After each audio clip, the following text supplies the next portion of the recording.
জীবনে প্রচুর পরিমাণ কাম করতে হইব। উদ্দেশ্য হইছে একটুই, দুর্গাপূজার কাম। অন্য কোনো কাম হইলে ডাইরেক্ট কই পারতাম না। জীবনে প্রচুর পরিমাণে আলিস্যামি করি, কিন্তু এই দুর্গাপূজার প্রতি আলিস্যামি করন যেত না, নইলে মা এমন পাপ দিব যে জীবনে আর বাঁচতাম না মনে। যা একটা গরম পড়ছে, এই গরমের ভিতরে মনে হয় না আজকে বাঁচবো বললা। এই গরমের ভিতরে আমরা যাচ্ছি শিখা পূজার বাস কাটানোর লেগে। তো তোমরা প্রথম থেকে লাস্ট পর্যন্ত দেখতে থাকো, অনেকটাই মজা হইব। हेलो गाइस, हम लोग जा रहे हैं बांस काटने पूजा का।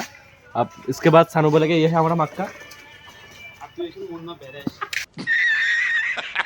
জীবনে এত বাস কাটা কাটতাম যে বাসায় রোজ থাকতো না।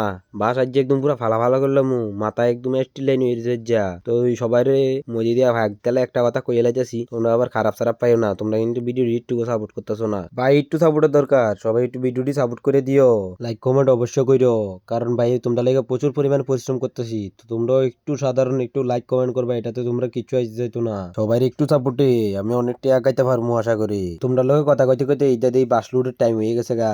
তো বাস লুটটা এখন করি সেটা আপনার আমুকা বাড়ি যা কোনো থাক যেমন তেমন সবকিছু হইতে থাকবো, চলতে থাকবো। তো সবাই উদ্দেশ্যে কইতেছি যে দুর্গাপূজার সব ধরনের ব্লগ এখানে আইবো, তোমরা কিন্তু অবশ্যই দেখবা সবগুলা। সবাই লগে ফাইলেমি টেলতেমি আটটা মজাক করি সিরা আমরা বাইতে দেখবো সবাই লগে আবার নেক্সট ভিডিওতে।